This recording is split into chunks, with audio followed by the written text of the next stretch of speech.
La CEDEAO a oublié que le Bénin, le port de Cotonou a presque fermé parce que le Niger n'utilise plus ça.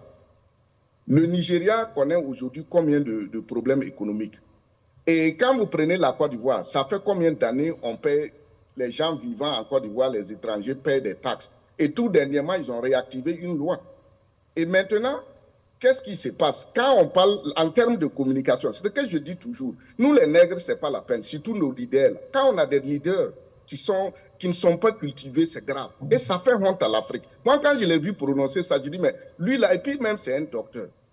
Vous voyez, monsieur Dapa, il faut être frontal. Il n'y a pas de honte ou bien de dire qu'il faut aménager quelqu'un. Nous sommes dans un contexte où nous, les Noirs, partout dans le monde, nous sommes vus comme des immigrés.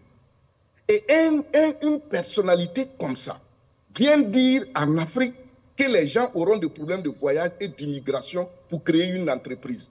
Vraiment, c'est honteux pour nous les Africains. C'est très honteux. Et des gens là comme ça, là, vous les voyez comme ça, ils ont tous les enfants ici en Amérique, en Europe, en train d'étudier. Et ils sont là, ils commettent des bêtises comme ça au nom de toute l'Afrique noire.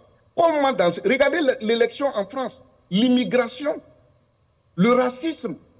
Et ce sont nos leaders comme ça qui sont assis en Afrique, qui racontent des trucs comme ça, devant même ces mêmes leaders européens qui sont venus s'asseoir à la CEDEAO là-bas pour le sommet. C'est honteux. Et c'est pourquoi je dis toujours aux gens, il faut connaître l'Afrique. Lui là, regardez même une personnalité internationale, sous-régionale, qui vient, qui aborde l'immigration, alors qu'en France actuellement, l'immigration a été invitée dans les débats pendant les élections. Et nous, les Africains, on s'humilie avec l'immigration dans notre propre Afrique.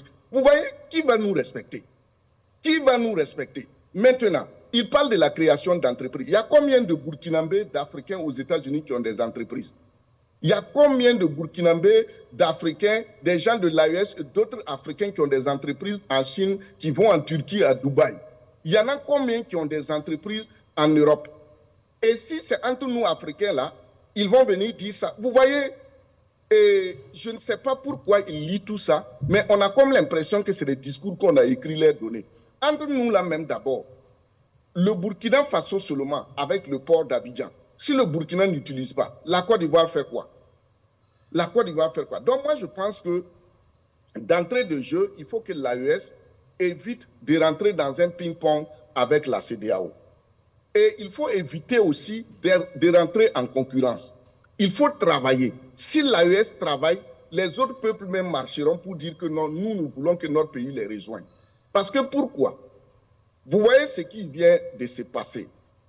Le problème qui se pose en Afrique, c'est quoi? On n'est pas visionnaire.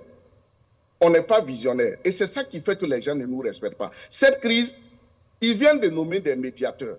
Alors que la CEDEAO oublie ce qu'elle a fait au Niger. Même si le Mali et le Burkina Faso veulent repartir à la CEDEAO, je vous dis que le peuple nigérien va prendre le leader nigérien qui va les reconduire à la CEDEAO. Je vous le dis aujourd'hui, il n'y a pas ce président-là qui viendra au Niger et reconduire le peuple nigérien dans une institution comme la CEDEAO. Et pourquoi? Il faut être réaliste. Non.